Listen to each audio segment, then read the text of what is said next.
Many Spanish festivals include costumed figures known as Gigantes y cabezudos, roughly giants and big heads, in Valencian, Gegants y cabuts, in Catalan, Gegants y capgrossos, or in Basque, erraldoi buruhandiak. The main feature of these figures is typically the papier maché head. Bodies are covered in clothing matching the costume's theme. Gigantes. The giants are usually hollow figures several meters tall, with a painted paper maché hidden arms, the rest of the body being covered in cloth and other clothing. The frame is usually made of wood or aluminum, with carton pierre, a mixture of papier maché and plaster of Paris, used to make the head and hands. The frame of the body is hidden by cloth, and arms typically have no structural element to allow them to swing in the air when the giant is turned. Within the frame is an individual controlling the giant. He carries a harness on his shoulder that is linked to the internal structure, and will move and shake the giant in a dance, usually accompanied by a local marching band. Typically, these dances will include at least two giants, the male gigante and the female giantess,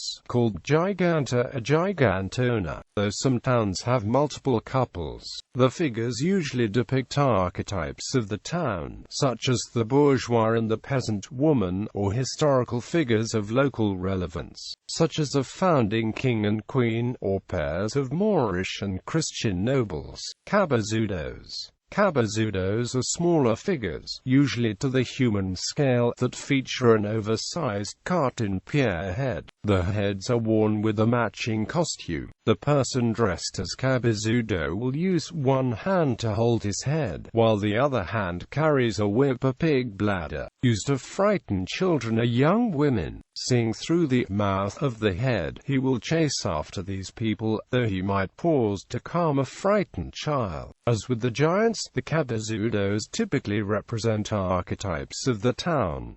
Other fiesta figures: Boncos of Olinda, Brazil; Celadon, Gargantua, Judas and Judessa; Marija, Gigante of modern fiestas of Bilbao; Olent Zero; Paliquero, a kind of Galician cabezudo; Pero Palo; Toro de Fuego; Zaldico; Zanpantazar; Jolden; Zazuela. Gigante y Cabezudos is also the title of an 1898 Zazuela, with music by Manuel Fernandez Caballero, set in Saragossa and featuring a contemporary event: the Spanish army's return from the disastrous defeat of the Cuban War of Independence. The action unfolds during the festival of the Fiestas del Pilar, and concludes with a rousing jota focusing on the stereotypically strong, hardy character of the Aragonese, comparing them to the ever-battling Gigantes and Cabezudoses. Gallery.